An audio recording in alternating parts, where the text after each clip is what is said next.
Meeting will please come to order.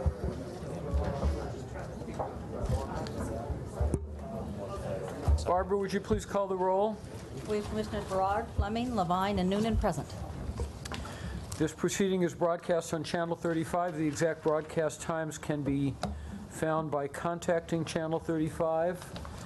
I do not have opening remarks. Council, we would like to entertain motions to defer items 29, 30, and 34. So I will make that motion on behalf of all three. Is there a second? 29, 30. 29, 30, and 34 have been requested to be deferred. I'll second. Is there those in favor? Aye. They're deferred. Report briefing by the general manager. Thank you, sir. Mike? So Power is very excited to win a trophy on behalf of the Power system, and you know, Marty comes up with trophy after trophy, so I'm going to have him help me present this, and we're going to bring our linemen in for the 2015 International Rodeo.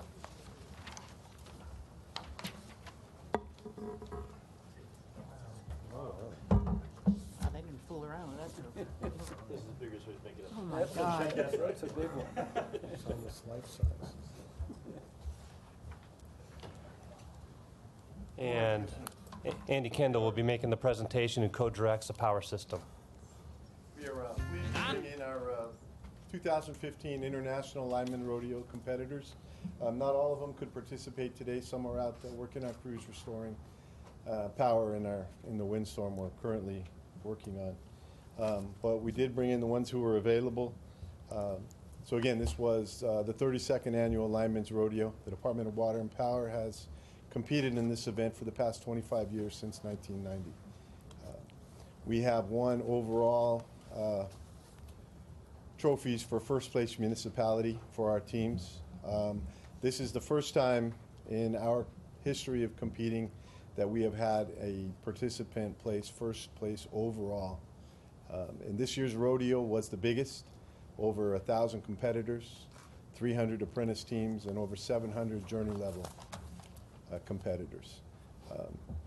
So at this time we are very pleased to bring these guys in and celebrate them. They represented the department in the utmost professional manner. Having been to this rodeo myself many years, I am proud to have been affiliated with these guys. They competed at the highest level. Our journey level teams did very well, finishing in the top 10 for municipalities. And I'm very proud of the accomplishments of these employees. So, we are very proud of their accomplishments as well. This board is keenly aware of the enormously high quality of our linemen as well as the rest of our personnel, and it's really nice to get this type of validation and see this type of success in the context of such a stiff competition. So on behalf of the board, very, very hearty congratulations. thank you.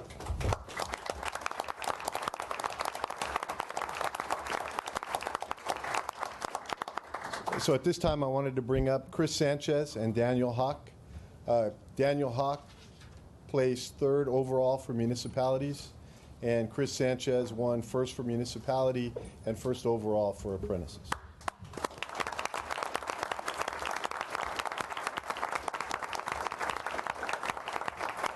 Daniel Hawk and Chris Sanchez. You know, a condition of this recognition is that neither one of you are ever allowed to leave LADW in the future.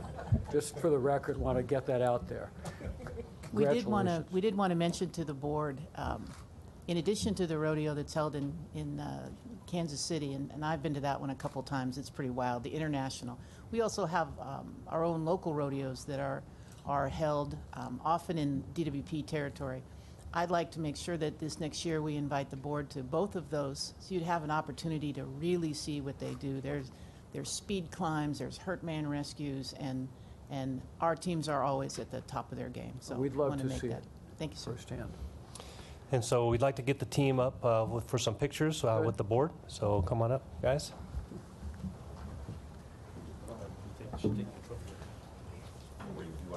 Yeah, what we'll do is we'll move Mel's chair and then do 2 rows. Okay. Put this chair over. Congratulations.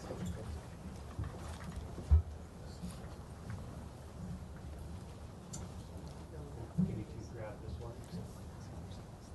You want us over here? Are you coming here or are we coming there? Bring it over. And the board will be in front.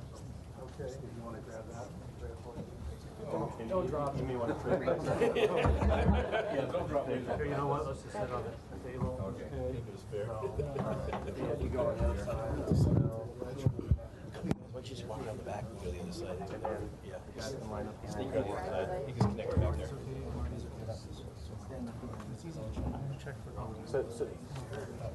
So Dan, go ahead and step forward with the board with your trophies. Yeah. Right next to that, but not behind it. Right next to it. Just slide over. Dan, go on that side. There you go. Perfect. I said some around the back. I said a few guys around the back. You can speak to that.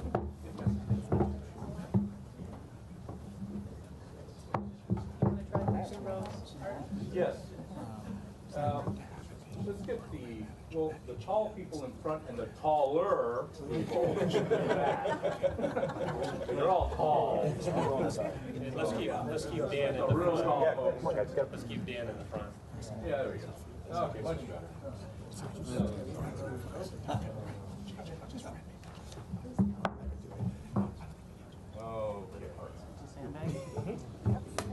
Sorry. You see everyone? You see everyone? Yeah. Okay. Look at the young lady right here. Big smile, please. 3. Okay, over in the back. Our managers, okay, we got it. Okay, here we go. All right, let's see how this looks. Now, I'm losing some folks here. Sir, come on out this way a little bit. There you go, right there. Yeah, you come out a little bit more. The LA hat, yeah, come out more. Yeah, that's good, right there. Actually, come out more this way, just a little bit more. Right there. Now, if I told you way over there, then you'd have something to worry about. Okay, very good. Sir, come out just a little bit from the trophy so that it doesn't hide you. Okay. Perfect. Okay, here we go. Very nice. Ooh. All right, here's the first one. Big smile, everyone. On 2, ready. 1, 2.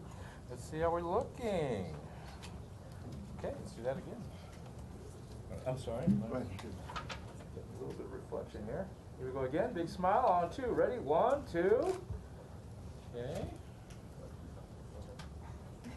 Do it again. That's good. Big smile. On 2. Ready. 1, 2. Couple more. Come on, Art, I pay these guys by the hour. I know. Here we go. That's good.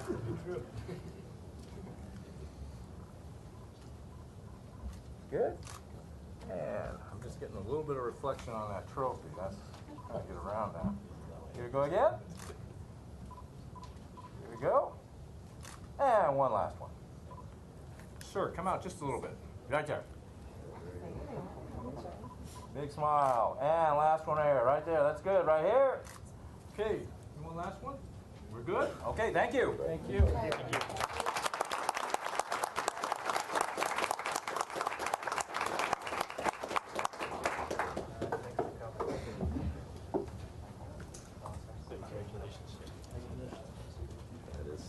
That's Mel's. Yes. Congratulations.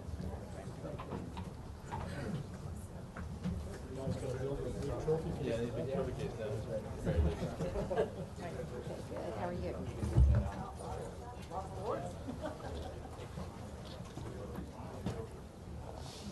Serious heart.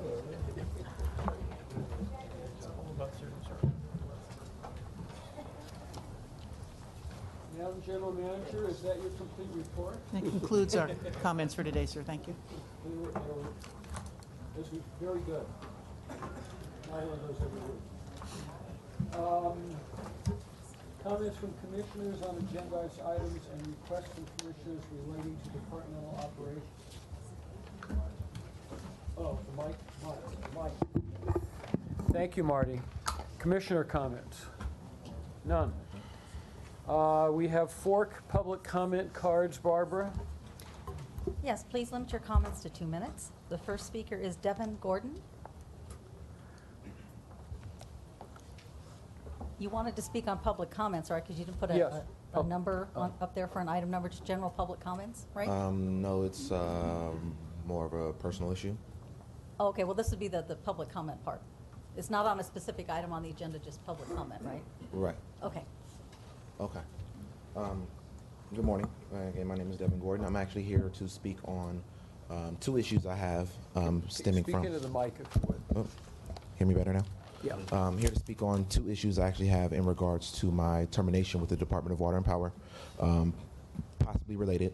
The first issue is that I was given the option to be returned to the eligible list because I scored well enough to possibly be rehired and starting over. And the second is with the denial of my appeal, there is an accusation of a security breach stating that I came back into this building the day that I was terminated. I've been having a lot of issues in regards to the entire situation, from the termination itself to the appeal process to the union's help and lack thereof, and just really trying to get some answers and somebody to listen and, again, prove these accusations. I live in Palmdale. If you're not familiar with Palmdale, it's about 65 miles away. In rush hour traffic, it will take you at least an hour and a half to get back and forth. So for me to have been picked up at 2 o'clock on a Wednesday, taken all the way back to Palmdale, getting there about 3 o'clock, 3:30, and then to be accused of being back here at 4 p.m. Is utterly ridiculous. And for them to have a statement from a security guard stating that they saw me, that all turnstiles were down, and that I tricked them into coming upstairs and allegedly printed something is, again, ridiculous. And I do believe that is why I was not allowed to even get back on the list. Louis Terrazas, who is your USM, specifically told me, don't worry about it, get back on the list, and I have the paperwork of what he gave me, and everything should be fine. You just basically have to start over. So again, I'm really just trying to see and ask if we can have that looked into, have that removed from my personal file, because I don't want that preventing me from any other opportunities with the City of Los Angeles or Department of Water and Power. And even if there's more to go into with the actual termination, that would be great as well. Thank you. I don't think there'll be a specific response at this point, but we hear you, and I'm not quite sure what the procedure would be for someone to evaluate this. We typically, sir, would answer any questions that the board might have through the Personnel Committee, which is a subset of this board. Okay. So we'll provide the information through that corridor. Okay. Okay. Thank so you. Someone will follow up? I believe so. Okay. Thank you. Thank you.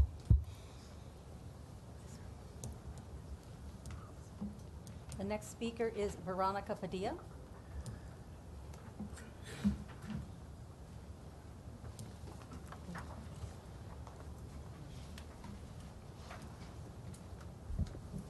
Good morning. My name is Veronica Padilla. I'm the Executive Director of Pacoima Beautiful, which is a member of the Repower LA Coalition. I attended the SCOPE meeting in South LA, and I also hosted a meeting at Pacoima Beautiful in October. As in South LA, many Pacoima families are struggling to make ends meet.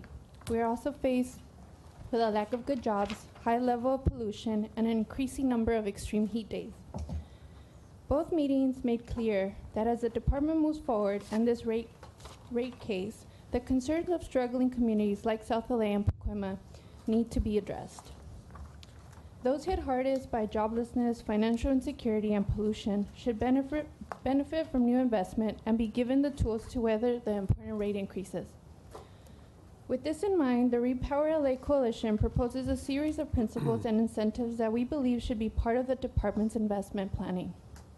As DWP moves forward with this rate proposal, we ask that you take immediate steps to ensure that DWP investment leads to expanded access to energy efficiency and renewable programs, protection for the most vulnerable customers, effective community outreach, good jobs for struggling communities, and equitable siting of infrastructure improvements. We've included details under these headings in a letter to the General Manager that we also like to share with the Commission.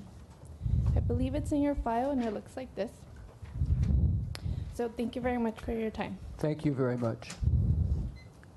The next speaker is Manisha Vase.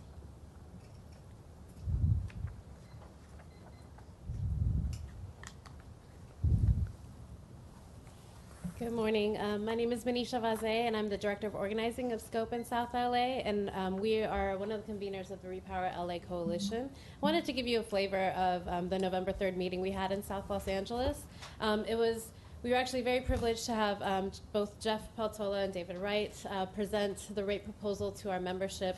It was a packed house. We had over 120 people in attendance, and similar to Veronica's comments, South LA faces some extreme unemployment, high levels of poverty, and we have worked within the Repower LA Coalition to support the department's efforts in ensuring that there are entry-level jobs created for Los Angeles residents, as well as ensuring that the most vulnerable ratepayers and the DWP customers are thought about when you're thinking about the rate proposals. What was exciting about this meeting is people were able to get all of their questions answered, right? So most of the people had questions about how the rate proposal would actually affect their bill specifically, but also thinking about investment planning when it came to jobs that would be created, potentials for South LA residents to actually access those jobs, and how we can ensure that we're protecting folks like seniors and other people that use energy and water a little bit differently than other customers. Where billing questions were an issue, we also had customer service representatives from the department there on hand to talk to folks about billing questions. And where folks didn't get their questions answered, we had question cards that the department then used within 10 days, actually called every single person back. And so we're really grateful for the opportunity to have meetings such as these, particularly in South LA, where often folks don't really come and tell us exactly what's happening when it comes to their billing issues. So again, just expressing some gratitude. We felt like the meeting was very informative. Most people got their questions, and particularly billing questions, answered. But we still feel there's an opportunity to think about the way that these investments will be used, particularly when it comes to energy efficiency and conservation programs that help to mitigate some of the increases for vulnerable populations, as well as thinking about entry-level job and career pipelines and new efforts to protect the most vulnerable with this rate proposal. So thank you. Thank you. Thank Okay. you. Our next speaker is Jante Pruitt.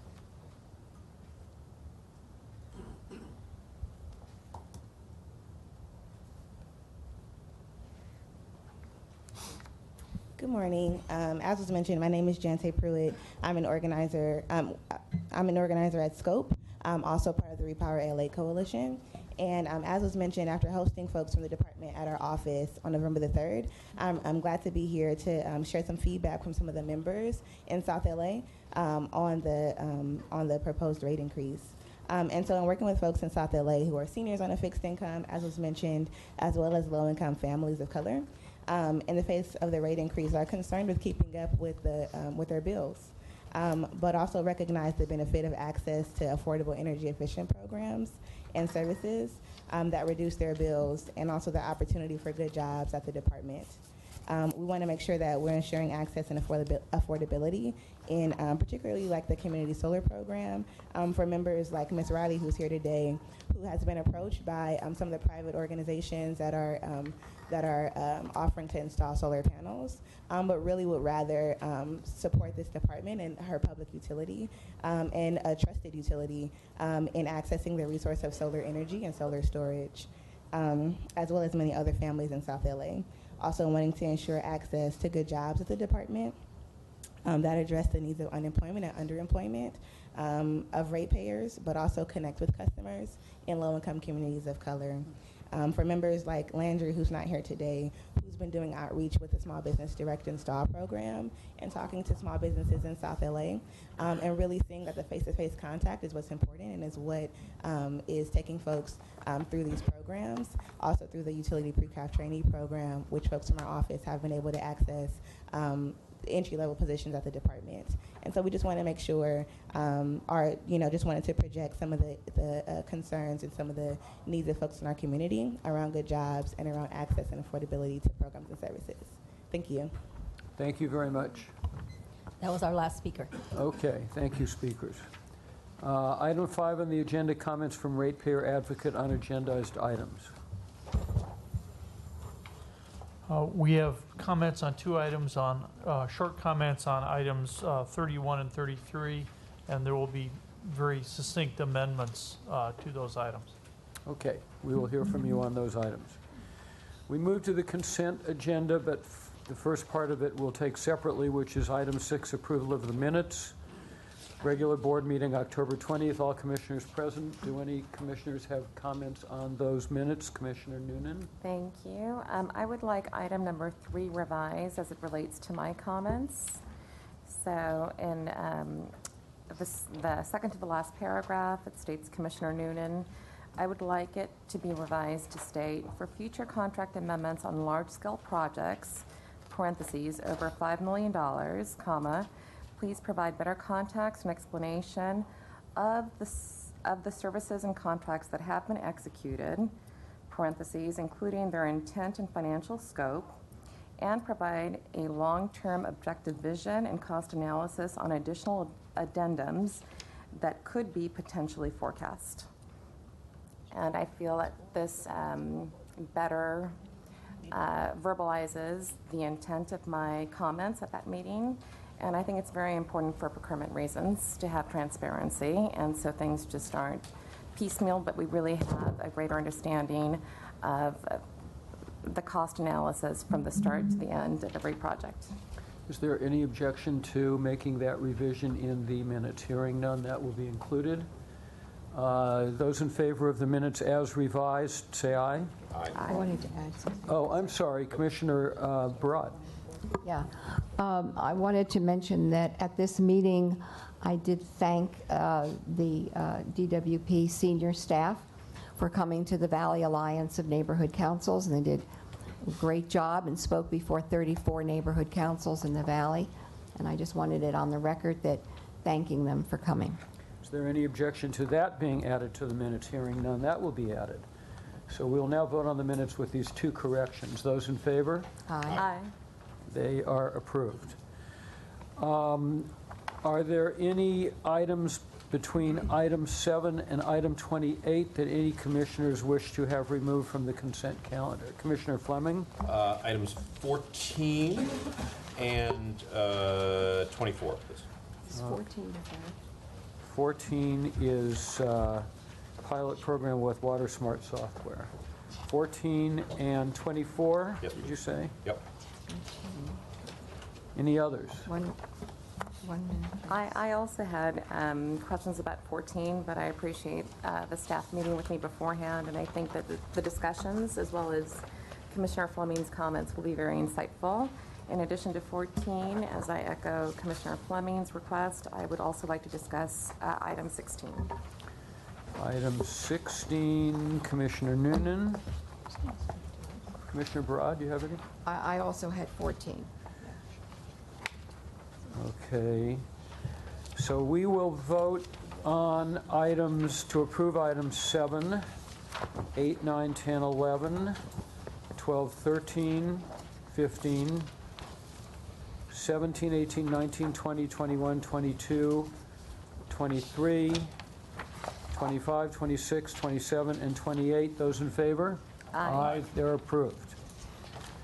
We will move to item 14 that had numerous commissioners wishing to comment or question. So, Marty? So we have Penny Falcon and Javon Lamb from our Water Resources group here to talk about this. Let me pass this out.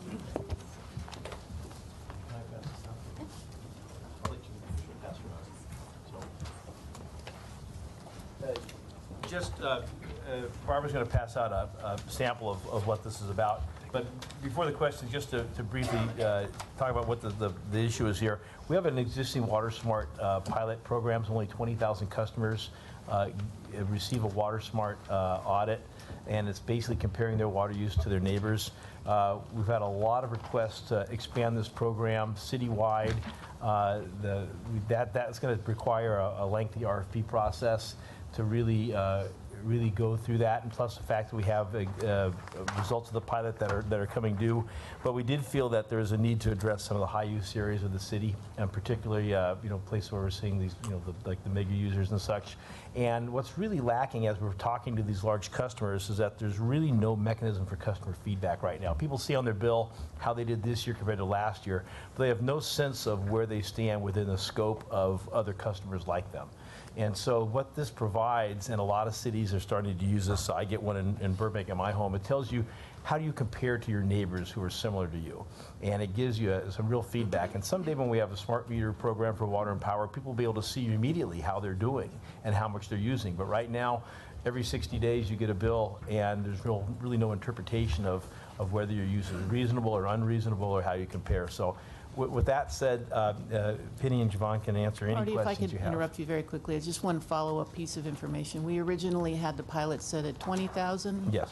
for 2 years, and as we worked through the process, we had multiples of our policymakers asking us if there was a way for us to expand it on a short-term basis, given the criticality of the messaging and the efficacy that this tool has provided in other service territories. So we made a deliberate business decision to expand the pilot and then subsequently go through a broader and longer RFP process. So I did want to make the point that this was an intentional act. It's not a matter of not following a process or not estimating to begin with. I think the time's Just on good. that point, when will we be prepared to do the broader RFP? You want to explain where you are in the process? Right. For the broader RFP, after we finish this amendment, if this passes, then we'll start that process and that paperwork. But we are waiting for the initial first-year analysis to come back on the initial pilot, the 20,000, to help inform this RFP. So we'll start preparing and work with supply chain services on that. And we anticipate about an 18-month timeline. So why don't you go ahead and make your presentation to the extent you have anything further to, I'm not sure if the presentation's been made, or you just want to answer questions. I'll take questions now. I think Marty and Marcy did a fabulous job. Okay. Commissioner Fleming. So I think this is terrific, but I guess I'm a little bit confused. How do we know that the pilot has been successful, that we want to expand it?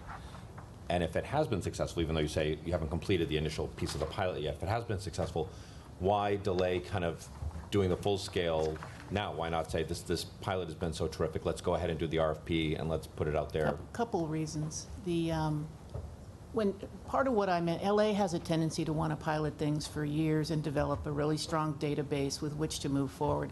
I've done this already in other territories. I'm well aware of the usefulness of the tool, its impact on conservation, and I think it's a reasonable business decision to expand it in front. Now, the second question, well, why don't we just go with the RFP? I would be asking for this anyway because our RFP processes are so cumbersome, we're not going to be back for a year, year and a half. So I want to maintain the impetus and value of the program. At the same time, it's hard for LA without having that data in front of them to then embed it in an RFP and justify their decision. So we kind of met in the middle. Right. You don't think that once this first piece is kind of wrapped up, you could use that data to begin the RFP process now? I just feel like we're... Possibly. We haven't hit the end of that data gathering period. Right. And that'll support the RFP. We're basically going on the fact we know how this works in other territories, and I've seen that data from other cities. It's a largely no-lose strategy, and I want to continue the push on the conservation. Yeah, no, I'd be fully in support of us speeding this up in some way, right? This just feels to me like a delay that I'm trying to find the usefulness and what feels like a delay process here, where I'd rather just move it forward. We won't let this slow down the RFP process. We will have data coming in from the first part, but yeah, it's not sequential. Yeah, but because of the length of time it'll take to get that out, we thought it was important to try to expand this into the high use areas, particularly targeting areas where we have high use, so that we don't have this gap. So we're trying to fill the middle ground while we're working on that RFP, and as we learn more, we'll incorporate it. But we won't let it delay us. So. Okay.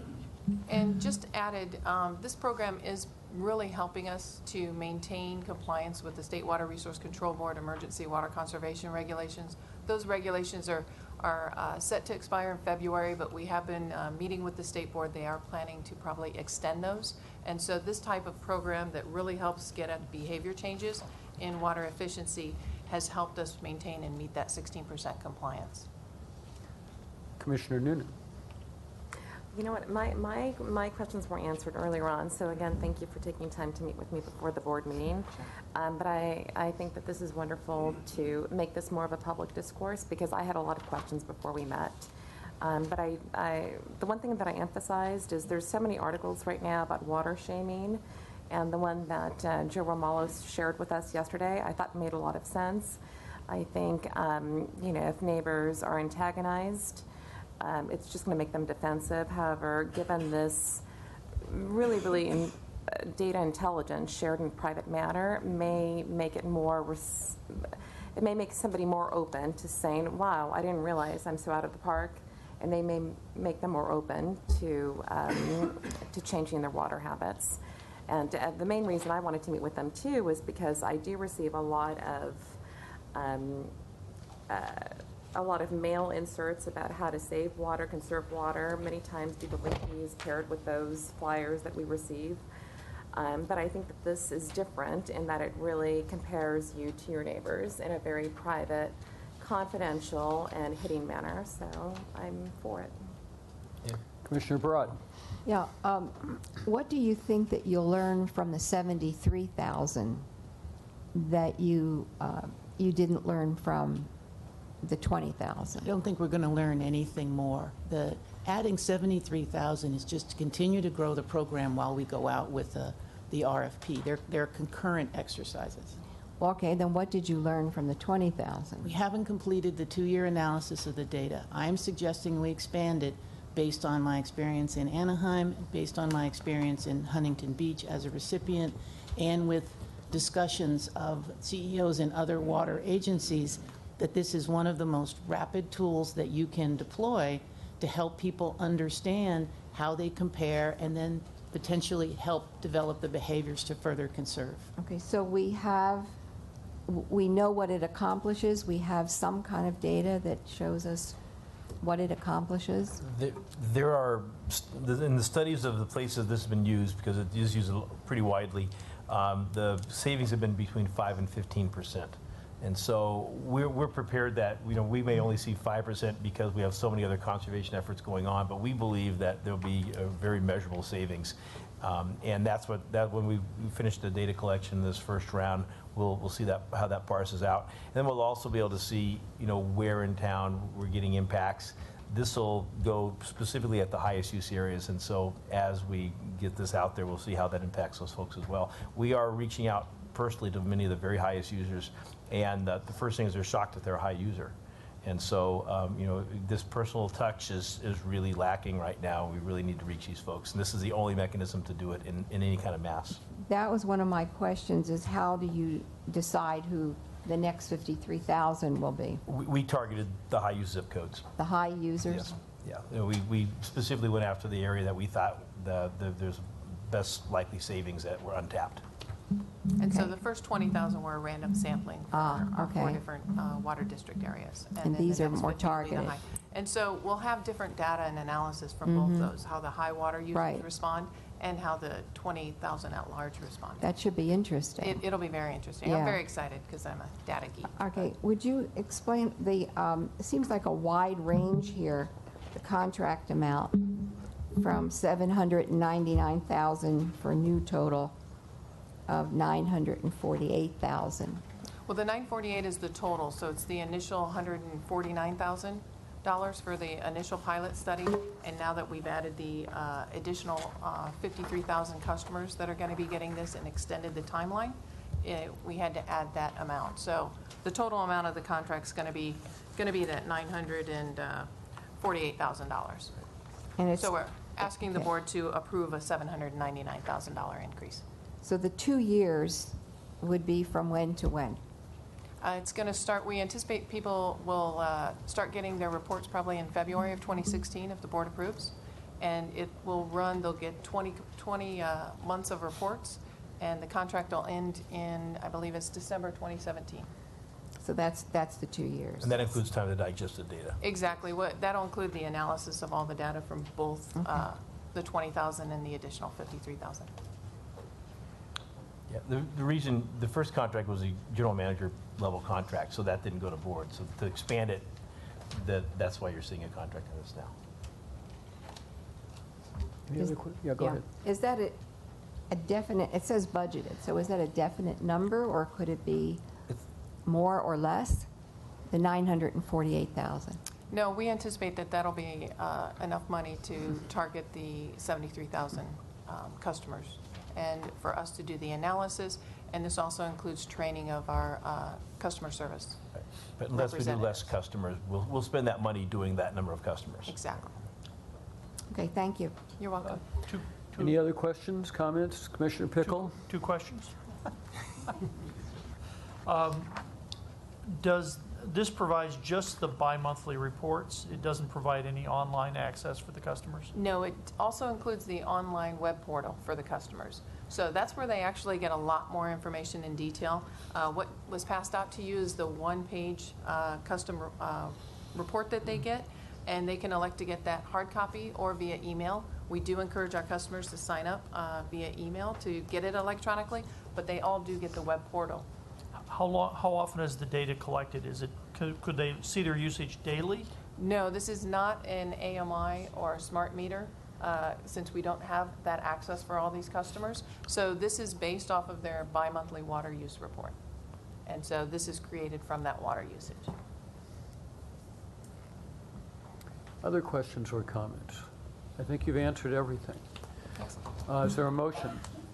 So moved. Second. Those in favor? Aye. Any opposed? You have unanimous approval. Thank you very much. Thank you very much. Thank you. We move to item 16, contract number 7647 for welded steel pipe and appurtenances for City Trunk Line South, Unit 3 with Northwest Pipe Company. Commissioner Noonan. Good morning. Good morning.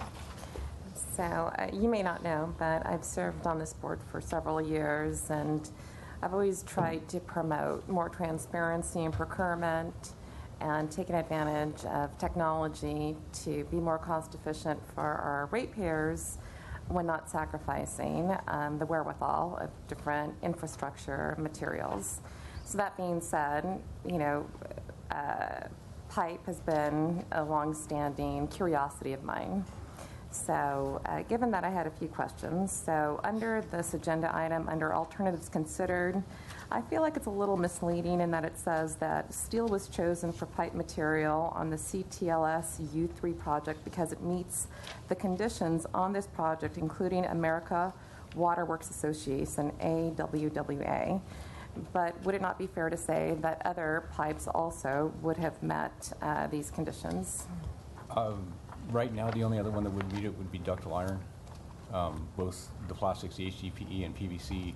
HDPE doesn't have the pressure rating. It does come big enough, but it doesn't handle the pressure. And PVC doesn't come in this size yet.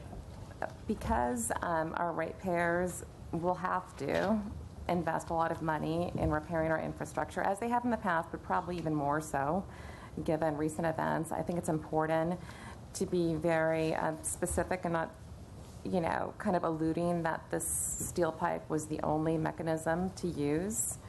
And the other pipe options did not meet these qualifications. I think it's important to state why in these agenda items.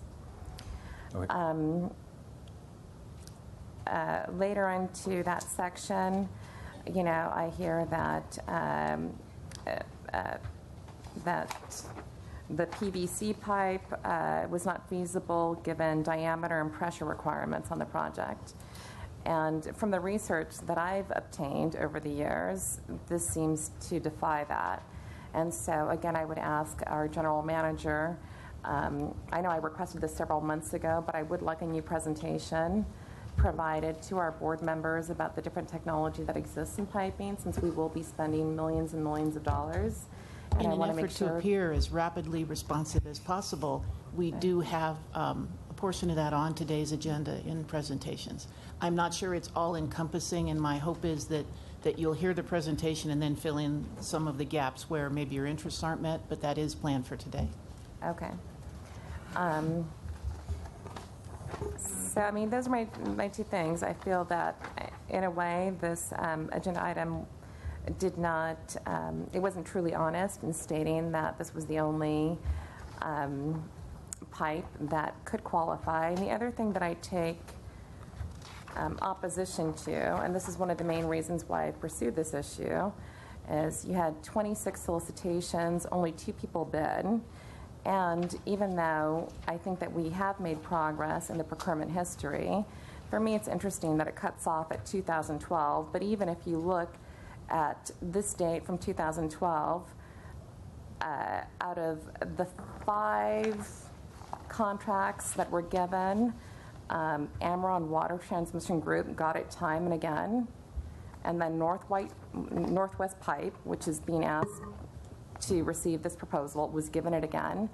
And to me, the bigger picture is we really need to do right by the ratepayers. We really need to implement the right technology that's cost effective, that has a guarantee, that's best suited for the field work required.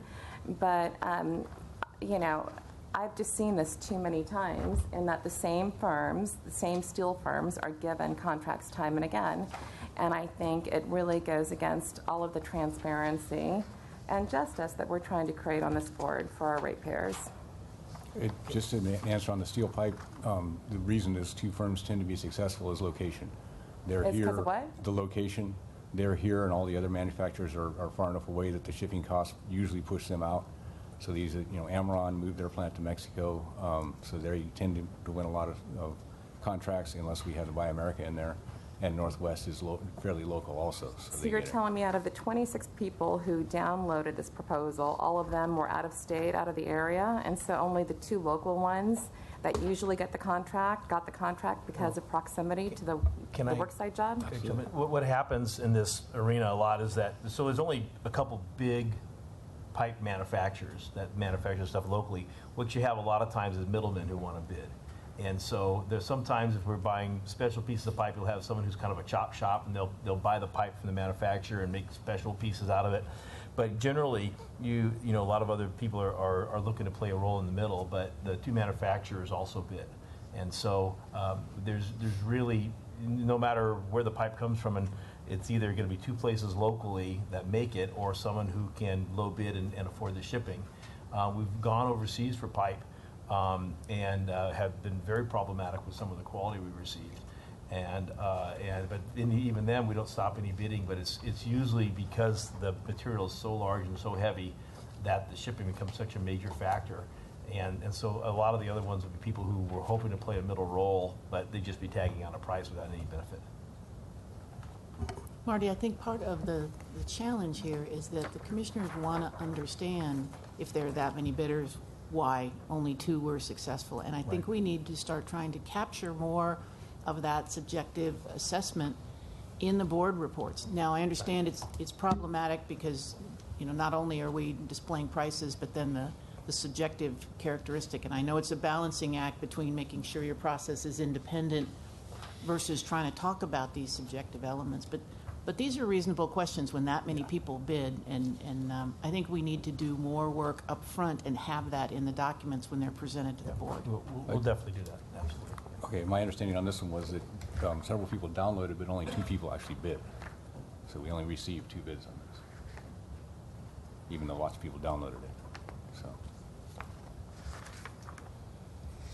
and then in making the choice on this one, because it's large diameter pipe, the engineering group does look at it, and part of our presentation today will be how we make those decisions. But on large diameter like this, it is difficult to find other products that will meet it, and it was the same thing. I mean, ductile iron, we didn't choose because of the complexity of the bends and all.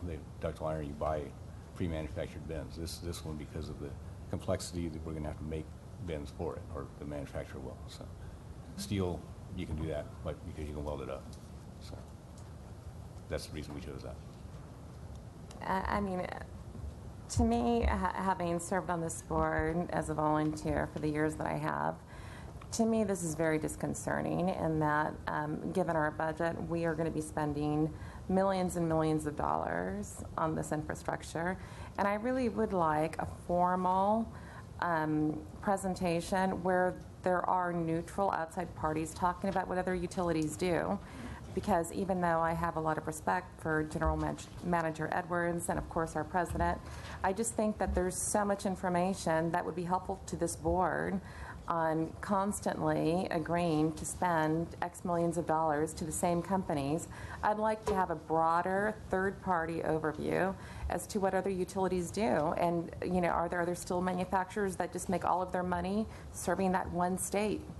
But to me, when I get these reports worldwide about different countries and different metropolitan cities using more advanced technology that's easier to carry, it's not as expensive to load like PVC. You're not using the fumes, the gasoline costs, it's easy to transport. I want to understand why we continue to be loyal to these certain firms. And I also would like to request that for the procurement history, that it goes back more than 3 years. Because I think if we did our due diligence, you'd see that these firms have been used for decades. Yep, they have. Hopefully our report at the end of this will answer some of those questions. Other questions or comments on this item? Is there a motion? I move it. Is there a second? Second. Those in favor? Aye. Those opposed? No. How did you vote, Commissioner Barad? I'll vote for it. So, Barbara, it passes 3-1 with Commissioner Noonan voting against. Our next item is item 24. Memorandum of Understanding with the City of Los Angeles Department of Public Works, Bureau of Contract Administration for 3 years. Commissioner Fleming. Good morning. Lou Feldmeyer, Supply Chain Services. Hi, good morning.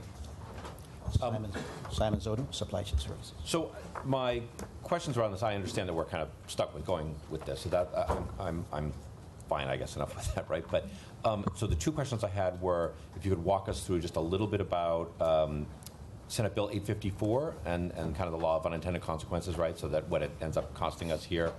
And I'm Marcy's left, but I'm curious about when certain bills come up in Sacramento about our ability to weigh in sometimes and tell folks, you know, I hope you understand this is going to cost us. It's going to cost us, and therefore the ratepayers, this much more money to comply with all due deference to our good friends in Sacramento. Right. And then the second part is you mentioned in here I'm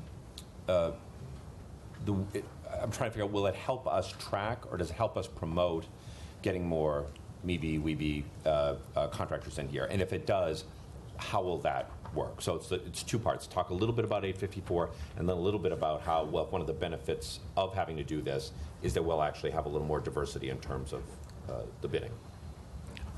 Okay. Senate Bill 854 was approved by the California legislature last year, and it's in effect starting from July of 2015. It requires all public works contractors to register with the state. They pay $300 registration fee, and to make sure that they comply with all the labor compliance rules of California, specifically prevailing wages. So at the same time, this new law, which is has amended it has amended the Labor Code of California. It requires all public utilities, such as public agencies, to monitor the labor compliance requirements on the projects that we have and the contracts that we have. So the Bureau of Contract Administration of the City of Los Angeles is among the only 4 approved labor compliance units within the state of California, and they provide this labor compliance service to LADWP and all city departments.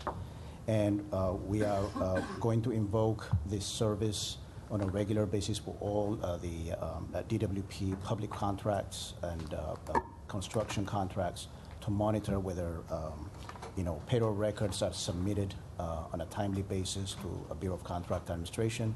If there are any violations, they would pick up on the investigations and will put the report for the Department of Industrial Relations for the state of California. It's a new law. We have included all the necessary language in our specifications and proposal documents. So the department is in compliance, and this service will enable us to monitor all our labor compliance issues. In terms of the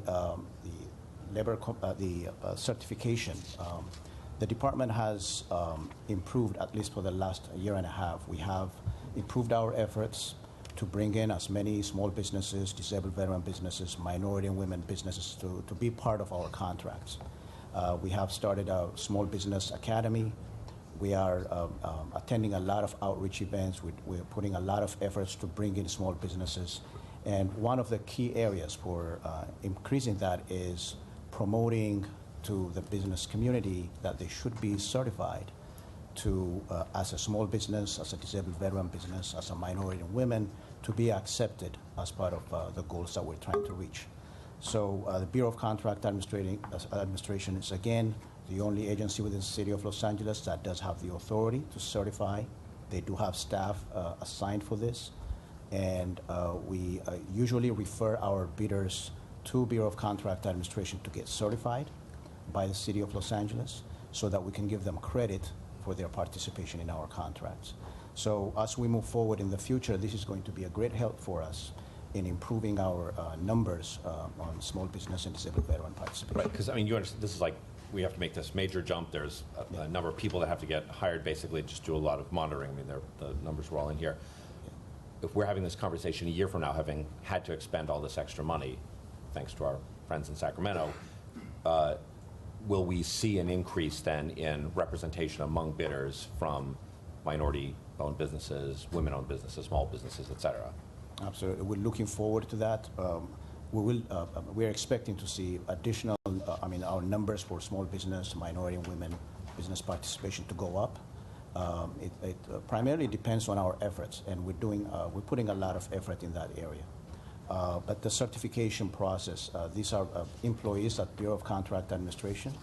We use this service only on an as-needed basis, and their certification, the expedited process for the certification will help us to bring in as many minority and women and small businesses into our contract. So I expect to see a much larger number for our participation, and we'll report that to the board on a regular basis. Right. So I guess I would just ask then that if we could agendize this for, let's say, a year, because I don't want to get too silly about it, but if a year from now we can come back and just revisit this MOU and see if we can track whether there actually have been increases in participation from those groups, that'd be really helpful.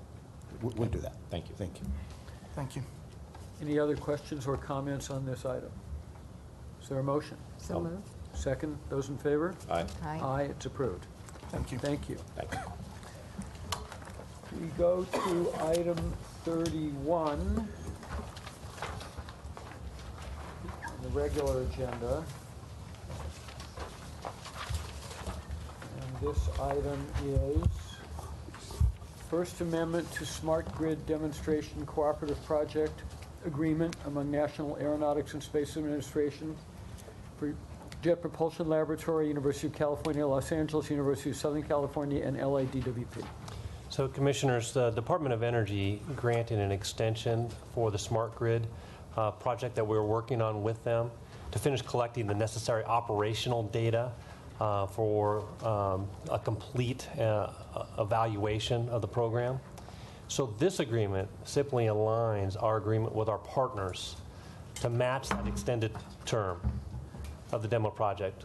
And our partners, like we said, are JPL, UCLA, and USC. And so you'll be hearing more in the months to come about taking this research and development project and building a practical deployment program. Our customers desire this interactive grid that better aligns for customer participation in distributed storage, in demand response, in dynamic rates that gives them the ability to respond to system needs and real-time information with the goal of monthly billing, customer response, and really better customer service. So we're in the midst of preparing that plan, and you'll hearing more about it next year. But for purposes today, this is really just an alignment for our partners to align with the Smart Grid program that we have. Questions, comments? One brief comment. Let me just ask if any commissioners have any questions or comments. No. Dr. Pickle? we have requested one small change that has been agreed to by DWP, and that is that authority to grant increase in the time period in one-year increments be delegated to the AGM level or higher, not at the program director level. How does staff feel about that? Is there any notice about this request? Yes, in this instance, we had this discussion. Fred and I talked through this, and I'm fine with making that adjustment. Okay. And so to proceed, we have the deputy city attorney can propose the revised documents to this board for approval. So, Brian, if you would like to clarify what the board is approving today, that would be helpful. Brian Stewart, Deputy City Attorney. We actually provided the board secretary earlier, anticipating this, a slightly revised resolution and also a slightly revised contract. Basically, in the resolution, we just substituted Senior Assistant General Manager of LADB's Power System for where it says Program Director in the last whereas clause. And then in the contract itself, down in Amendment 1.01, we inserted some language. It says, notwithstanding the role of the PMO and the Program Director, and then substituted Senior Assistant General Manager of LADB's Power System for where it said Program Director in that section. And then also we swapped Program Director in in section 1.02 for Senior Assistant General Manager of its Power System in two places. Sorry, in 1.02. So basically, it's just substituting that role. And we added the notwithstanding the role of the PMO and the Program Director because throughout the contract, the Program Director and the PMO have some scheduling responsibilities, and we're saying that this duty would not fall under that. So Good. That's what we did. Very clear. Thank you. Is there a motion? I'll move. Second. Those in favor? Aye. Aye. It's approved. Thank you. Item 32, agreement number 47369-6 for construction management services for phases 9 and 10, project of the Owens Lake Dust Mitigation Program, KDG Construction Consulting, and IPP-JB respectively. This contract is to provide our construction management services on Owens Lake. The Phase 910 project will come to the board at the next meeting for award. So this is another $200+ million, hopefully near the end of projects for Owens Lake. We've had construction management services on the lake for many years. As you're evolving into the lake, you've seen it's a broad area with a high level of work. And we have to have outside construction management to supplement the DWP team. So this is a RFP process, and we're awarding to the person who scored the best on the RFP in accordance with the process that we use per purchasing requirements. And I have gentlemen here to answer any questions if you have. Are there any questions?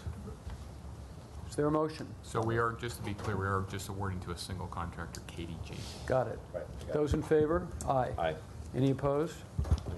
Passes. Thank you. Thank you. Item 33, recycled water standard offer agreement. Recycled water rates and agreements will be effective for 3 years. I have Susan Regani and her entourage here, Bill Van Wagner's here to answer any questions. But short and sweet of this is that, as you noticed on the agenda today, there was, I think, 8 or 9 individual recycled water agreements. And what's happened is that by our current board, our current ordinance, every recycled water customer has to be in a separate agreement with the department. We hope to have that changed in the near future as we establish more market normalized recycled water rates and a more normal process.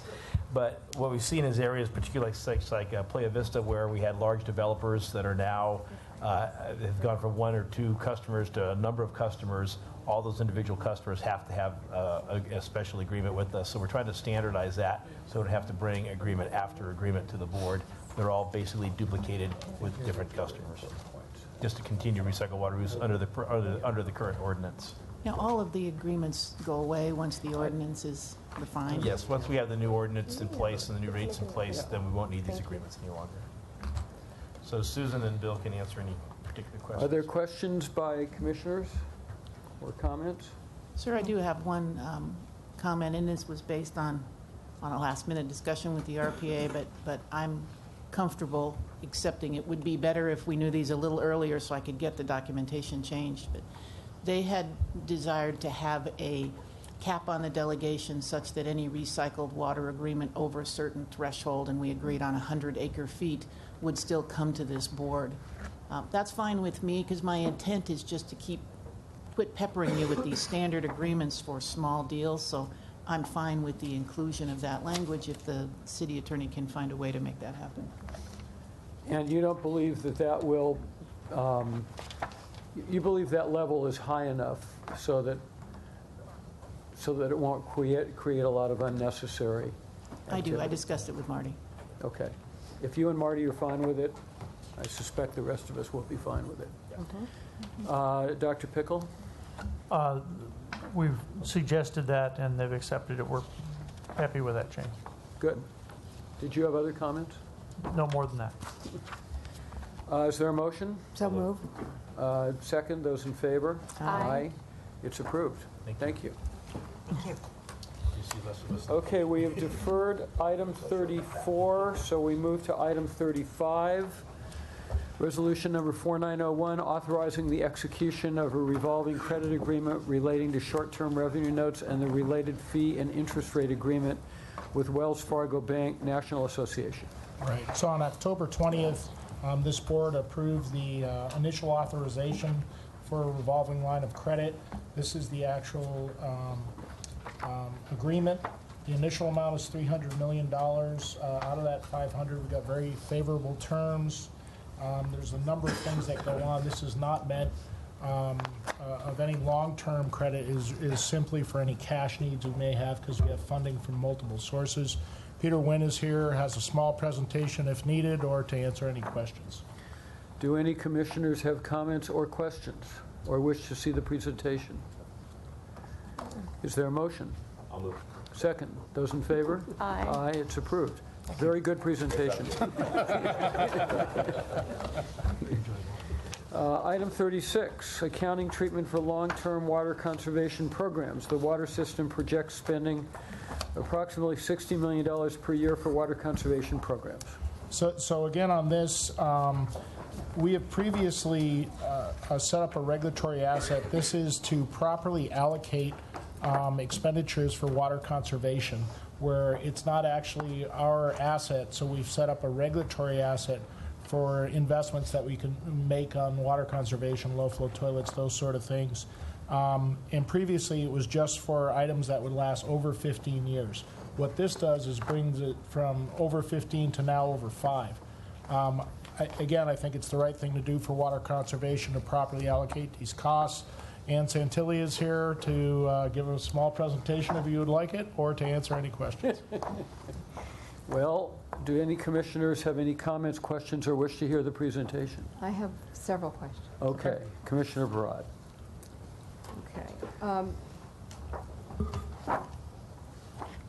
This says that the attached resolution expands accounting treatment of water conservation programs. Do you mean by the word accounting here, this is bonds? Offering these up for bonds? No, what this means is that it's when we give a rebate out to somebody that goes out for a water conservation, it's the treatment of that rebate. And previously, because it was not our asset, we could not treat it like a capital asset. What this regulatory asset allows us to do is treat it like a capital asset. Not necessarily how we fund it, but it's just for the accounting treatment. How it hits our, basically how it hits our books. Yeah. Right, because it says here that DWP plans to finance such costs of the project on a long-term basis using proceeds of its debt obligations, including tax-exempt bonds, tax credit bonds, or other obligations. Right, and so this allows us, and when we treat it like a capital asset, which essentially a regulatory asset is, we'll use a combination of debt as well as cash funding for it. Okay. Go ahead. So if I could add to that, so you know, when we decide what rebates to give, we're always looking at the payback, and we're basically, you know, paying ratepayer money to certain ratepayers that then will in turn save all the ratepayers money in the long run. And so all of these things, even such things as turf is charged over a certain period of time, as that's how we value the payback. And so because of that, if it's handled as a capital expense, we're able to recognize that the length of time that we get a benefit from giving that rebate, as opposed to if we just paid it out of pocket, then it would just hit the books all at once and be gone. We wouldn't really recognize that long-term benefit of that Okay, rebate. yeah, because normally when we talk about bonds and paying off bonds, it's for capital projects. And this looks like you were paying off bonds to give customer rebates. And it is for customer rebates, but if you look at, for example, the water conservation programs, I think is the last page, a lot of these things you can see how long these measures will last. For example, the fourth one, high and premium efficiency toilet, that's going to last 20 years. What this allows us to do is spread that cost over those 20 years, even though it's not our capital asset, it's just the accounting treatment of a regulatory asset. Because that asset's going to save us from purchasing water over 20 years, where if you expense it all right now, you have to recover that cost from your customer plus 100% of your purchased water cost. So if you amortize that asset cost over the 20 years, that's when you're going to have the savings from not having to purchase so much water, because our customers are going to implement these water conservation measures. Right. All right, and I understand that one of the alternatives that we're not doing is the short-term hit to ratepayers. I mean, the $60 million. But it seems like now this is a longer hit because we're taking 15 years to pay off bonds. So the bonds, you know, again, whatever the life is of the various assets that we've made the rebate for, we can only go as long as the life of that is. So it won't necessarily be we won't issue a bond that's longer than, for example, if we're doing it for the toilets that we were talking about, we're not going to issue a 30-year bond for that 20-year life. And the reason being in that is that you figure that all these things are paid back by buying less water. Right. So if we paid, say, the whole $60 million up front, the people whose money that would be that we're collecting today, they're not going to see a $60 million savings in water purchases. The savings in water purchases will be over time. So by spreading this over time, like we spread capital, then the people who are benefiting from these savings their benefit will also be paired with them participating, you know, their rates paying for these. All right, so then if I understand this, we're calling low flow shower heads capital. Right, where the low-flow shower heads have a 5-year service life, so what we're going to do is spread the cost of any rebates for those shower heads over 5 years. And it's not our asset, so that's why we treat it as a regulatory asset, which for accounting purposes gets you essentially the same benefit as a capital asset yourself. All right. It's a technical term. It's a technical accounting term. Yeah. All right, so do we have any accounting that shows that we really know how much our savings, our water conservation is due to rebates? Oh, we do. Penny, Penny can talk about. You know, we do analysis of how much we're saving from rebates, and that's why we offer only certain programs. Do you want to talk about how we do it? Right. This past year alone, from putting in the hardware and doing all the rebates for our turf and our toilets and shower heads and stuff, we saw savings of about 6,500 acre feet for the fiscal year 14-15. And that was about 3,000 acre feet above our initial goal for this year.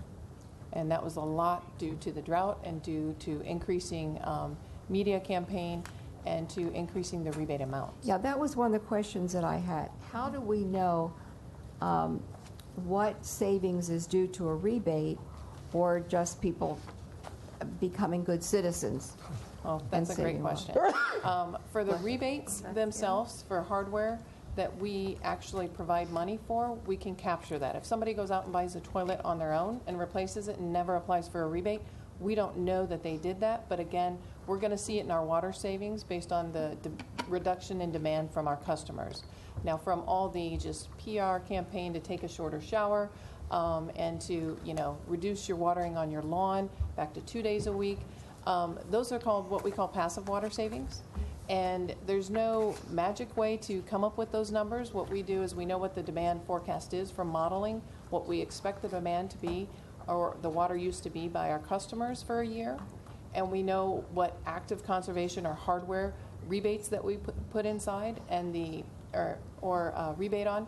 And then the balance of that is going to be what we call the passive water savings. Some of that comes from code changes. So when we have new development or redevelopment of existing infrastructure here in the city, they have to put in higher water efficient devices now. And so that we're going to get savings from code changes.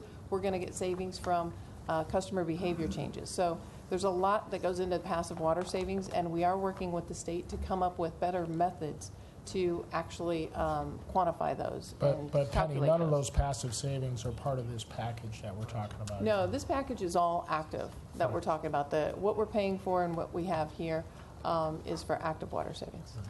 And we know the numbers, the exact numbers. We do know the and numbers? We know how many of each kind of rebate we have out there, and we know what the recorded savings are for each thing. Right. For each device that we have a quantifiable savings, and we know exactly how many devices we rebate on. So that 6,500 acre-feet of water savings that I talked about, I could give you the breakdown of, if I had it in front of me, of each device. So my concern is that we have to sell $60 million worth of bonds.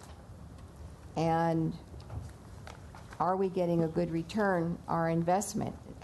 Do we know what we're getting from all these rebates? So this would be for forward-looking rebates, so new rebates coming out. All the rebate programs that we offer, we only offer because they offer a good return on investment versus the cost to purchase water. So, because there are times that people ask us to rebate things and it's not worth spending public money on it. And so these are things that there is a payoff for each rebate we give. So by definition, the fact that the components each have a payoff, which is why we offer them, then if people sign up for all $60 million or whatever portion of it for rebates, then they will be good. That will be a good investment. We reviewed this, and in the first version, there were some costs included for conservation program awareness, training, education, and enforcement, and also for conservation and programs technical support. We recommended that those be expensed in the current year and not given regulatory asset treatment, and the department accepted that recommendation. So included in this not included in this anymore are rebates and also the accounting services to process. Is that right? To process the rebates? No, we process our rebates through the Metropolitan Water District's SoCal Water Smart program, and so they pay the administrative costs. We just pay what match we're going to add. Yes. Okay. Do we have any way of knowing who's getting the rebates? Where these people are? Yes. We get the database. Our staff gets the database, so we know who's getting them and how much they're getting paid. Okay, because I would think, just as a guess, that most of these are going to homeowners and that they are middle income and higher income residents. Do you have the data on that? Well, we have mapped the data for our turf programs and our rebate programs because that's been asked of us. And for those programs, the participation is throughout the city. So it's our entire customer sector. And I can't answer exactly for the other programs, but for the high efficiency toilets that have been around forever, we do think we're getting pretty saturated on those. The water conservation potential study that we're hoping to finish by next spring will actually provide you a lot of information about what you just asked, exactly where participation levels are at and what the future potential is for those different sectors. I could give you more information on each each type of rebate. We could do mapping of those, but I could definitely send you the turf map and the Yeah. rain barrel map. I think it would be interesting to see where these subsidies are going, and I still think a lot of them are going to go to the middle income and higher income. We do, I mean, you might not think, but commercial sector does have a lot of participation, especially in the multifamily. That's something that we've really targeted and pushed, is changing out toilets and putting in shower heads and aerators in the multifamily industry. And so we have seen a big push in that sector right now. But the turf was actually very interesting because we were worried about that ourselves, and Right. it's very evenly spread throughout the city, yeah, throughout everybody. Yeah, and I noticed that now the department is suggesting new pool motors because you're going to give a rebate for new. On the energy efficiency On the side, energy yeah. efficiency. We have a new, well, it's not that new now, it's been out for a number of months, but costs about $1,500 for a new variable speed pool pump, and we're given a rebate of $1,000. So it's payback Yeah. in about a So year and a half, 2 years. That's kind of predetermined that would be in a middle income to higher income area. From our perspective, we have to make investments based on the payback of the energy efficiency, and that's a really good energy efficiency payback. Okay. And then also, Commissioner Barrett, I would like to tell you about, not all these programs, some of these programs do target those other areas that you're talking about. We have a direct install program that we partner with energy efficiency, and it's called the HYPE program. It's the Home Efficiency Improvement Program that targets the lower income areas for direct installs of toilets, and not only water efficient devices, but energy efficient devices. So it includes your toilets, shower heads, and aerators from the water side. yeah, and then the high efficiency clothes washing machine, that's expensive. By the way, I can attest to the fact that it takes Takes a over while a to year get to the get rebate. your rebate on that. All right, so my question is, can we justify the $60 million? Are we really getting the bang for our buck? Well, so we're budgeted to spend $60 million in conservation rebates this year, and it's all based on knowing that we'll save more money than that across our entire customer base in water purchases. So the question here is whether it's better to spend it all at once on the books or to spread it out. But the $60 million is what's presently committed for in the budget. Okay, in terms of the program itself. So that was one of my questions. So you've determined that it's better not to do an initial hit of the 60 million, But to spread it amongst all the people who will actually benefit from us buying less water. So the people who will pay for this will be the same group that's benefiting from less purchased water on their bill every month in the future. Okay, and I would just like to ask the ratepayer advocate, do you think that we can justify the 60 million on these rebates? The economic analysis of that cost benefit is a separate discussion. That's already been reviewed and put in the budget. I think the conservation potential study that's going to be out next year is the important time to reassess that. So that's not part, you don't know that for us to make that determination today? Go ahead. We know all the existing rebates we offer, we've studied to know that they're cost effective. So the conservation potential study will kind of tell us what's next on the horizon, whether we should stop some rebates because there's no longer enough participation, where to put our money. And the board at any time could always determine to change the rebate amount, just as we increased the turf rebate to $1.75, and then we kept it even after the MET money went away. We can change the rebate amount at any point and decide that we could either add new rebates or give less money or subtract rebates. So the budgeted $60 million is what's there in our budget to pay for rebates as a whole, but the makeup of the individual pieces that we spend money on the board could change at any time. On the electricity side, we've, as a result of after their potential study, we looked at all the different measures in terms of their cost-benefit ratio and their scale, how big they are in the budget. and have looked at that whole portfolio, and would be happy to talk about that. As the water conservation potential study is completed, we'll work with DWP staff to do the same sort of review of looking at the cost-benefit ratio on all the studies and the relative scale in the budget, so we make sure the money is going where the biggest bang for the buck is. And if we're picking any projects, which is true in other aspects of the utility industry, that don't have a good cost-benefit ratio, we constrain those to a small scale and don't grow what is spent on things that are not fully cost-effective.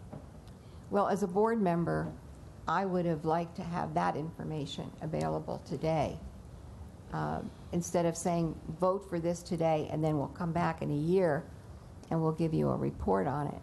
I think all that should have been included in this presentation. Just to give you some sense, we do a cost effectiveness on our entire conservation program. We do it by individual devices, and then we roll it up into programs like our residential program and commercial, and then we roll that up into the entire conservation portfolio.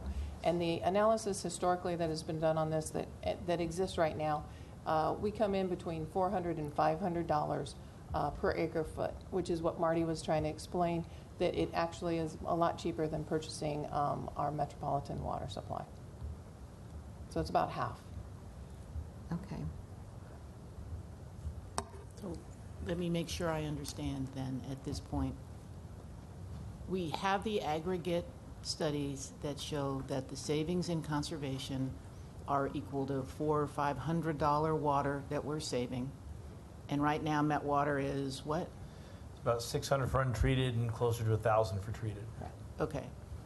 So we have that. We've validated that these are good in conservation. What we're asking for today is simply to be able to spread those costs over the life of the individual components so that today's ratepayers don't pay for it.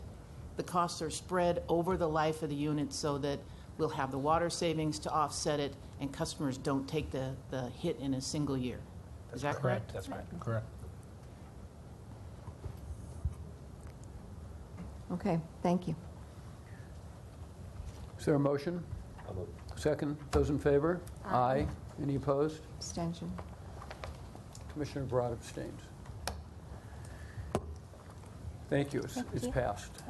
Item 37, approval for the payment of the Special City Services invoices, the Office of Public Accountability invoices, and additional work on the Industrial, Economic, and Administrative Survey. So this is the payment for services that are issued direct to DWP. If you look on the second page, and maybe Ann can pull it up, you can see the roughly 55% of this is for the city attorney, so the city attorneys are working directly for us. It's payment for the city attorneys, roughly 18% is for personnel, also the OPA and other smaller payments. But this is something that we do every year, and maybe Ann, talk a little bit about us, how we validate the cost for this. Yes, the city bills us on an estimated basis, and so what we do is we have our internal audit division go out and they audit it, and they look at the methodology for cost allocation. They make sure that they use the right overhead rates that the city has been allowed to use, and then they go through and validate it. And we have a process of working with the city administrative officer to take the questionable costs and go back and discuss those. And over the years, they've concurred with our internal audit division. Based on the last audit, we had close to $1 million in savings, where the city administrative officer directed us to subtract that from the fiscal year 14-15 payment. And so right now, what we're going to do is if we're asking for approval to pay for the 15-16 estimated cost, along with the city administrative officer's estimated true-up of the 13-14 costs, which our internal audit division will start auditing next fiscal year, along with the Office of Public Accountability estimate and the IEA study. So what would happen if we said no? Well, the city administrative officer, they do plan for these expenditures and they plan for the reimbursement, so we'd have to coordinate with them for their budget purposes. Questions, comments? Is there a motion? Second. Those in favor? Aye. It's approved. Thank you. In the event people are waiting for a particular report as we move to filed items, Commissioner Noonan has requested that high-density polyethylene and polyvinyl chloride pipe presentation be deferred. I join her in that request. So if you're here for that, that item will be deferred. May I add one Yes, thing? go ahead. Can I have a vote, please, to defer? You need a vote on that. I don't think we do. It's a It's presentation. not a, Mr. Brown, no? Okay, sorry. I don't know. Okay. Ideally, what I would like is I would really, as much as I entrust our general manager, I think this is such a big issue for our board, for our ratepayers, for this department.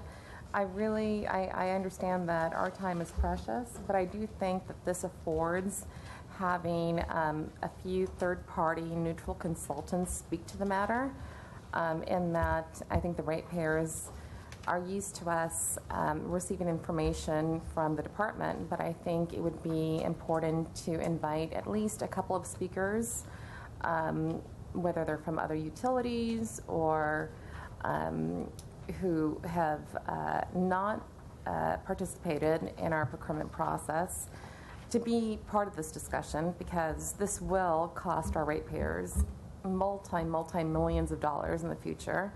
And given the history of the same entities, especially steel providers, being given contracts time and again, I think it's important that we put thought into this presentation, and I would really appreciate hearing from them. And perhaps that's something that could be done, perhaps with the ratepayer advocate, to choose the appropriate firms, consultants, to speak to the ratepayers and to our board on this behalf.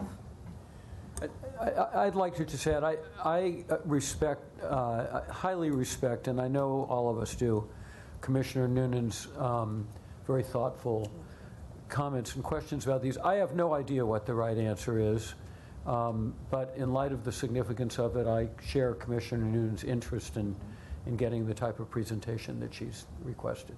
Thank you. We actually don't have a problem in doing that, and I appreciate the involvement of the ratepayer advocate, because so many organizations that put themselves out there as independent are actually vendor supported. And I don't want to get us in a situation where it's basically a subjective advertisement for particular technologies. So why don't we work at defining what we think some independent sources would be, and we'll communicate those to you, and you can provide us feedback, and then we'll reformulate our presentation. I appreciate that, and I'm basing this knowledge on the research that I've obtained over the years from other major metropolitan cities, nationally and internationally, using higher advanced piping technology. So if you and your staff would look into that and work with our general manager, I'd really appreciate it. And I'll stay out of it, but I'd like for the two of you to work together and to provide a very neutral, objective, and formal discussion on this matter. We would be happy to. Thank you. Okay, we move to file items 38A, monthly report CAO for October. Yeah, just a couple slides on our receivables. This has come up every so often, and we said that we would report back. This graph, what it basically shows is that we're working down our older receivables, and you could see they went from 44% over 90 days at the beginning of the year. They're currently 34%, and current receivables are trending up. This means that customers are paying more.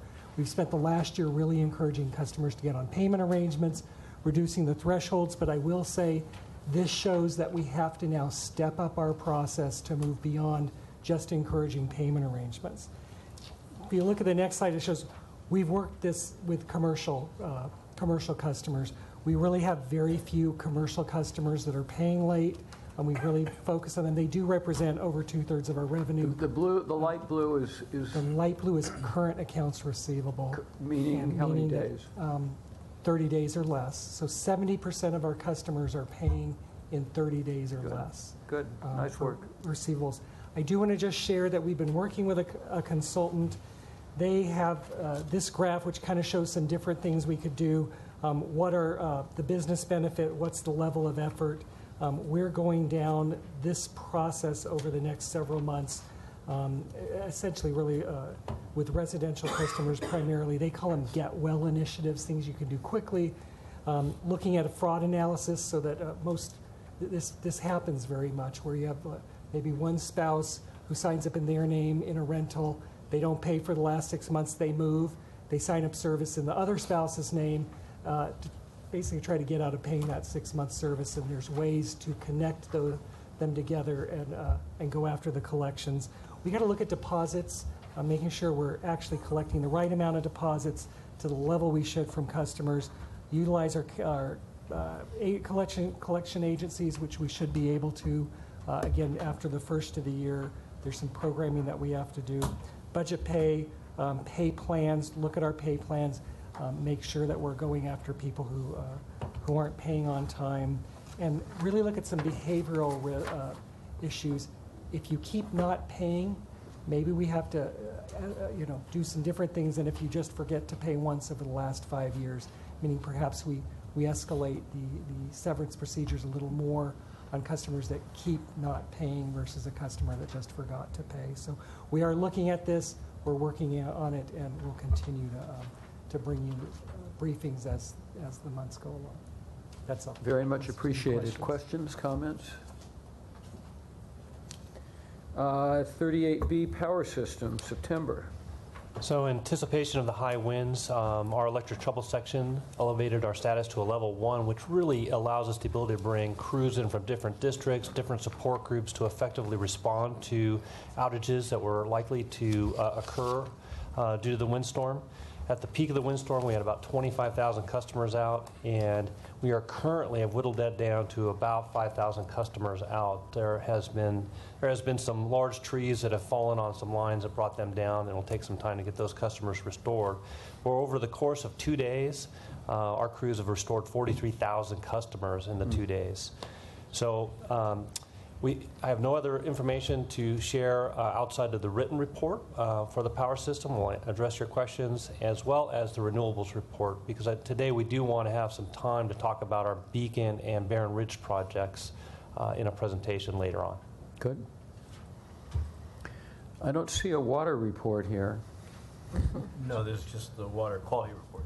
Oh, how about a water quantity report? Yeah. Well, quality, how about it? No, Quantity? Yeah, Quantity is not so good. Our conservation efforts continue to meet the state standards, though, so we are tracking well. Water quality, the report you were sent, the only thing to highlight is that we were going to have a groundbreaking for the second Headworks Reservoir yesterday, but the Vice President was in town at the LaCretz Innovation Center, so he didn't want to go to the groundbreaking?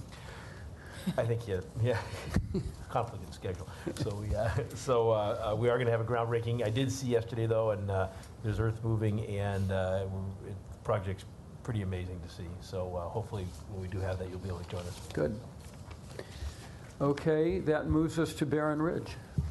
So I'd like to bring up Louis Ting, who will give you an overview of Barron Ridge as well as the Beacon project. And this is an effort to take major projects that are helping us integrate renewables, build renewable program, transmit renewable energy, as well as many other programs, and gives the board a chance to kind of see the progress in these areas. So, Louis, thank you.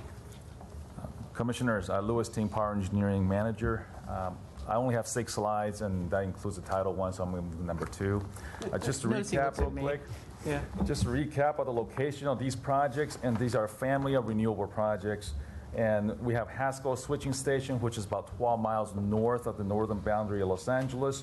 And then we have a 65-mile transmission line that we're building all the way from the north of Mojave down to Haskell Switching Station that connects to both the Barron Ridge Switching Station and also the Haskell Canyon, or also known as Haskell Switching Station. A little bit northeast, there's a Barron Beacon and Springbox solar plants that we're in the process of connecting, and also there's a Barron Beacon substation that we just finished completing and energized. And then last but not least, there's a recurrent Cinco solar plant that is interconnected into the Barron Ridge switching station. How far are those northerly red items from each other? So from the Barron Ridge to the Beacon, it's about 4 or 5 miles north, and RE Cinco is just a little bit south. Okay. Same general area. Okay, the next page, I'll give you a very good recap of the success on the Beacon's solar plant projects. You can see from the pictures, our forces are installing, or were installing the last pieces of the substation within the Beacon solar plant, and also conducting the testing. And that was completed on October 30th, 2015. And the Beacon substation is now ready to receive for the 250 megawatts of all the solar PVs panels of the Beacon solar plant. And also with that, the Springbok 1 and 2 project support work within the substation is also ongoing. Equipment has been installed, and the line drops and final wiring are in progress right now. And last but not least, I want to mention on the 3-mile long, the 230 kV transmission line that were done by in-house forces here was energized on July of 2015, and that was a major milestone for us also. And again, the Beacon Solar is 250 megawatts by the time it's done, and the Springbok Solar is about 250 megawatts. And then we also have recurrent single solar 60, the total of 560, almost 600 megawatts. The substation is designed for 800 megawatt capacity, but there's also room for expansion in the future. And then we're scheduled completion of all the Beacon Solar projects by November of 2016. Next is kind of getting to the zoom in. If you imagine, we zoom in onto the other Beacon Solar project up north. As you can see, I get a lot of questions about why is there a blue river running through? Why would you want to build a solar plant with the river running through it? Well, there is no river running through it. That's just a designation of the FEMA 100-year floodplain. So let's just imagine that. So we kind of carved that out and make sure that our solar array sites, and there are 5 of them, and each one of the ratings capacities are on the slides right here. And then we purposely build it so that around the floodplain. And as you can see, the collector station or the substation that's completed, energized back in October, is in the middle of the solar plant there. And the interesting fact about the Beacon Solar is for the 250 megawatts, that is on the annual average, it will generate about 665 gigawatt hours. That's the equivalent of about 88,000 rooftop solars. Imagine 88,000 homes in LA have rooftop solars at about 5 kW each on the solar on their roofs. So that's a very a major accomplishment there. And also it is the largest solar plant in our family and the LADB family. And then the whole entire site is about 2,500 acres. Another interesting fact is that each panel is rated at about 250 to 280 watts, and these are on what they call the tracking axis. So you'll track the sunrise, the sunset, and that gave actually an increase of 15% of power, more additional power generated through the solar plant. And with that, if it's about 250 to 280 watts each panel, by the end of the project, we'll have 1 million panels at Beacon. So next, I want to give you an update quickly on the Barron Ridge and the Haskell Canyon switching station projects. The Barron Ridge station was actually put in service in commercial operation on July 15 in 2015, and it gave additional substation capacity for the renewables. Barron Ridge was actually originally designed and constructed for Pine Tree Wind Farm and wind plant in Mojave, and then we added this additional positions in there so that we can collect out the other solar energy from there. And then as far as Haskell Canyon switching station, in which you see the pictures there, and that the construction is ongoing, currently we have about 75 personnel on site, construction personnel, and the project is about 65% complete. And we are on track to finish this station by March of 2016. Okay. And the last but not least, we had the Barron Ridge Renewable Transmission Project. This is 2 new circuits of 230 kV transmission line, and the project construction started back in October of 2014. And currently, we're about 40% complete on the project, and the scheduled in-service date is in September of 2016. Some of the accomplishments, some are very arduous but difficult, but we were able to secure all of the environmental permits and issued by the respective agencies.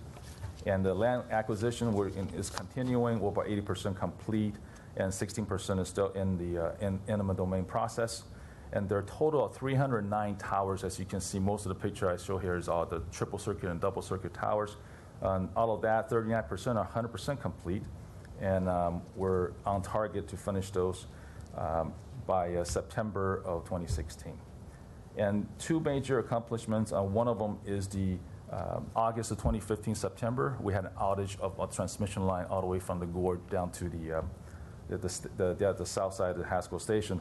And that outage was completed on time with all the major milestones completed. And that was a tremendous on the team's part. This is one of the largest transmission line projects Department of Water Power has undertaken since 1986, when we did the Mia-Lento 500 kV DC line and the Victorville Rinaldi 500 kV DC line in 87. So this is a tremendous project. Any questions? I have a quick question. On Beacon, do they all have to be ready before it's in service, or can you start them one at a time as each of these subparts gets completed? That's an excellent question, Commissioner. Site 4, as you can see here, will be commissioned first in June of 2016. So each site will have their own commissioning process all the way until November of 2016. So as each one is ready, it will be receiving power. Good. Sort of a brief moment just for a broader perspective so that the board is able to keep this project in context. You heard the comment about the capacity of Beacon is equal to 88,000 here. And the point of that is to meet the mandates of the state for renewable power, we've got to continue to look at larger scale projects. We're not going to be able to we're going to continue to focus certainly on perpetuating local solar, but we're going to need to have larger projects.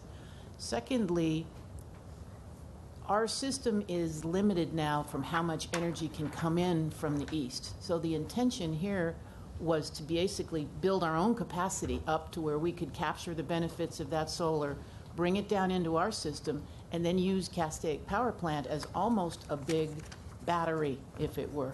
So we use the power to pump water up the hill, and then we can store it and run it down at times that are more cost advantageous for our customers. So there's a lot going on with this particular project, and we are safe to say that we are still on time and on budget on all segments, correct? That is correct. Yes. Okay. And thanks for the reminder, Ms. Edwards. The Barron Ridge Transmission Project, at the end of the day, we will have a capacity of over 2,200 megawatts of transmission capacity. So that is very significant. Well, these are very impressive and obviously critically important to us and our ratepayers and to meeting our mandates. So congratulations. Thank you. It's a privilege. Thank you. Comments, questions?